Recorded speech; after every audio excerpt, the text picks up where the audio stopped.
The great news in the training room today, I mean, it's very positive. Very positive. A lot of thumbs up, including from the player.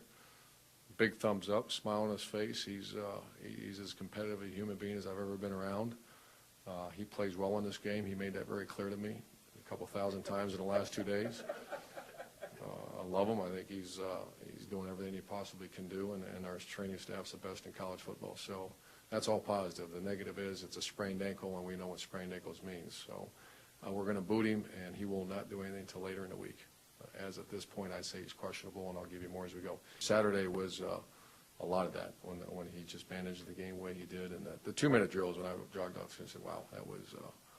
And I thought Dan Mullen did a hell of a job, because I wish I could say, hey, I'm the one that said do this, do this, do this, and I was almost vetoing it. If I was the guy calling plays, Tim would have ran 76 times for his direct snap, and boom. The offensive line is, I think, the two best offensive lines in the Southeastern Conference are playing against each other. Who's better, I don't, we'll find out. But their left tackle and their center are the premier guys. Behind them, you have the running backs that pound. It seems like all three are very physical downhill guys. And then they have the matchup issue, because what you do is you try to create a +1 in the box. When you do that, you single up on the outside, and they got the true freshman. It's a horse, a real big athlete.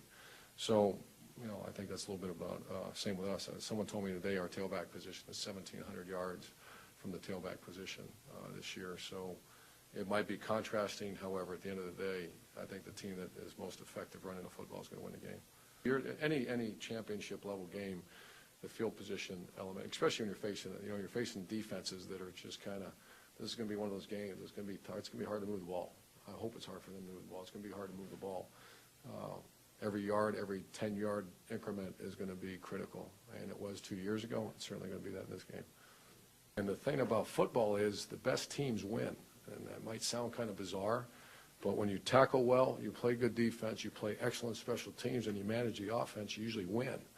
And there's some guys that say, well, they don't throw the ball enough. They don't have enough yards, and the teams that throw for a lot of yards sometimes can't tackle very well because they don't do it in practice. So there's a 13-year-old young person who really wants to get into coaching and study football. This is a great example. Go look at the statistics, watch the teams play, and I can only speak about our opponent. I hope people say the same about us. They tackle real well. They contain the football. They play very well on special teams, and on offense they manage the ball and they play field position football. That's usually how you win.